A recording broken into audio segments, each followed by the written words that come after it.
Hello दोस्तों, mastermind class में आप लोग का स्वागत है। आइए आज हम लोग समझते हैं विधायिका को और इसी में पढ़ना है लोकसभा, राज्यसभा, विधानसभा, विधान परिषद। इस सारे चैप्टर में आदमी क्लियर नहीं कर पाता है कि संसद क्या होता है, सांसद क्या होता है, विधानसभा का चुनाव कब होता है, विधान परिषद का चुनाव कब होता है, इसमें कौन जाता है। तो इन सारे क्वेश्चन का जवाब आज आपको मिलने वाला है। आज के बाद इन सारे से रिलेटेड कभी आपको दिक्कत नहीं होगा, इस बात की गारंटी है। तो आप लोग इस वीडियो को लास्ट तक जरूर देखिएगा ताकि अच्छे से समझ में आए। बीच में से जाइएगा तो फिर समझ में नहीं आएगा अच्छे से, तो जरूर देखिएगा लास्ट तक। आइए बिना समय गवाए हम स्टार्ट करते हैं। देखिएगा विधायिका, विधायिका का वर्णन है अनुच्छेद 79 से लेकर 123 तक। 79 से 123 तक विधायिका का वर्णन है। विधायिका या कार्यपालिका सेम चीज है, यानी कि विधायिका में नियम और कानून को बनाया जाता है। जो भी नियम बनता है हमारे यहाँ कौन बनाता है, तो विधायिका बनाता है। और नियम दो जगहों पे बनता है, एक तो हो गया केंद्र सरकार, एक हो गया राज्य सरकार। मतलब कि केंद्रीय स्तर पर एक नियम बनता है, एक राज्य स्तर पर नियम बनता है। तो जो केंद्रीय स्तर पर नियम बनता है वह बनाता है केंद्रीय विधायिका, और जो राज्यों में नियम बनता है यानी कि राज्य स्तर पर जो नियम बनता है वह बनाता है राज्य की विधायिका। यहां तक क्लियर हो गया होगा शायद। विधायिका मतलब जहां नियम बने उसी को बोलते हैं विधायिका, जिसका वर्णन है 79 से लेकर 123 तक। और विधायिका यानी कि नियम दो जगहों पे बनेगा, केंद्र स्तर पर और राज्य स्तर पर। केंद्र स्तर पर कौन बनाएगा, केंद्रीय विधायिका, राज्य स्तर पर राज्य की विधायिका। और केंद्रीय विधायिका के अंतर्गत आता है संसद, और संसद में तीन अंग कौन कौन, लोकसभा, राज्यसभा और राष्ट्रपति। ध्यान रखिएगा, केंद्रीय विधायिका के अंतर्गत संसद, संसद में कौन कौन, लोकसभा, राज्यसभा और राष्ट्रपति। अब आते हैं इधर, अभी यह क्लियर नहीं होगा, फिर से पढ़ेंगे इसको। फिलहाल आते हैं राज्य की विधायिका में। राज्य की विधायिका यानी कि राज्य में जो नियम बने तो कौन बनाएगा, तो राज्य की विधानमंडल बनाता है। राज्य की विधानमंडल के अंतर्गत आता है तीन चीज, विधानसभा, विधान परिषद और राज्यपाल। ध्यान रखना है। इधर अभी हम लोग पढ़े संसद। संसद में तीन चीज का होना अनिवार्य है, लोकसभा, राज्यसभा, राष्ट्रपति। इन सम्मिलित रूप को ही बोलते हैं संसद। जबकि यहाँ पे विधानमंडल में विधानसभा, विधान परिषद, राज्यपाल तीन होता है, लेकिन विधान परिषद का होना अनिवार्य नहीं है। कहने का मतलब यह था कि विधान परिषद अभी तक मात्र 6 ही राज्यों में लागू है।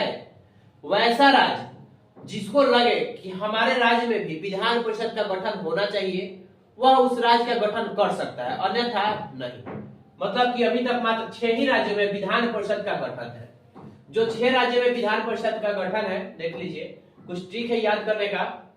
ए तुम कब यूपी जाओगे, ए तुम कब यूपी जाओगे, यानी कि ए से आंध्र प्रदेश, त से तेलंगाना, म से महाराष्ट्र, क से कर्नाटक, ब से बिहार, यूपी से उत्तर प्रदेश। तो ध्यान रखना है, आंध्र प्रदेश, तेलंगाना, महाराष्ट्र, कर्नाटक, बिहार और उत्तर प्रदेश, इन 6 राज्यों में विधान परिषद है। और विधान परिषद का होना अनिवार्य नहीं है हर एक राज्य में। जो राज्य को लगता है वही उसका गठन कर सकता है। अभी तक हम लोग सिर्फ समझे हैं संरचना को। आइए एक बार फिर से याद करते हैं। विधायिका अनुच्छेद 79 से लेकर 123। विधायिका का काम क्या है, तो नियम और कानून को बनाना। नियम कहां बनता है, तो केंद्र स्तर पर या फिर राज्य स्तर पर। केंद्र स्तर पर कौन बनाएगा, तो केंद्रीय विधायिका, राज्य स्तर पर राज्य की विधायिका। और केंद्रीय विधायिका के अंतर्गत 3 लोग, केंद्रीय विधायिका के अंतर्गत संसद, संसद के अंतर्गत 3 लोग, यानी कि लोकसभा, राज्यसभा और राष्ट्रपति। जबकि राज्य की विधायिका में राज्य के विधानमंडल आते हैं, और इसमें आ जाएगा विधानसभा, विधान परिषद और राज्यपाल। विधान परिषद कितने राज्यों में है, तो 6 राज्यों में है। कौन कौन, तो आंध्र प्रदेश, तेलंगाना, महाराष्ट्र, कर्नाटक, बिहार और उत्तर प्रदेश। अब अभी तक हम लोग संरचना पढ़ लिए। अब देखिए, अब कंफ्यूजन होता है कि लोकसभा क्या है, राज्यसभा क्या है, विधान परिषद क्या है और विधानसभा क्या है। तो इसको भी समझते हैं। देखिए, अभी वर्तमान में एक चुनाव होने वाला है, 2024 में लोकसभा का चुनाव होने वाला है, जो कि प्रधानमंत्री के लिए बनता है, प्रधानमंत्री उम्मीदवार के लिए। तो लोकसभा का चुनाव 2024 में होने वाला है। हम लोग के हर एक एरिया से कुछ ना कुछ व्यक्ति की इसका प्रतिनिधित्व कर रहे हैं अभी। मतलब कि लोकसभा, एमपी का अभी चुनाव होने वाला है। एमपी लोग ही जाते हैं, एमपी को जो हम लोग वोट देंगे, इन सभी लोग जाएंगे कहां पे? लोकसभा में। यही कारण है कि लोकसभा को जनता का सदन भी बोला जाता है, मतलब कि जनता द्वारा चुना हुआ प्रतिनिधि ही जाता है लोकसभा में। क्लियर हो गया होगा शायद। फिर से एक बार समझिए, एमपी यानी मेंबर ऑफ पार्लियामेंट, इन सभी को हम लोग वोट देते हैं और इन लोग जाएगा कहां पे? लोकसभा में भी जाकर बैठेगा। और इन लोग जिनको भी वोट देंगे वो व्यक्ति जाता है राज्यसभा में। ठीक है, अब इधर आते हैं, विधानसभा विधान परिषद क्या है? तो हम लोग विधायक को वोट देते हैं, एमएलए को। एमएलए को जो वोट देते हैं वह व्यक्ति जाता है, जाकर बैठता है विधानसभा में, और ये लोग जाकर जिसको वोट देता है वह जाता है विधान परिषद में। क्लियर हो गया होगा शायद।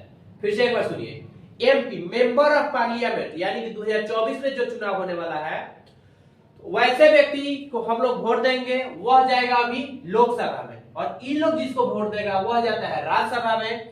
जबकि एमएलए यानी कि विधायकों को हम लोग जो वोट देते हैं वह जाकर बैठता है विधानसभा में, और इन लोग जाकर जो इसको वोट देता है वह जाता है विधान परिषद में।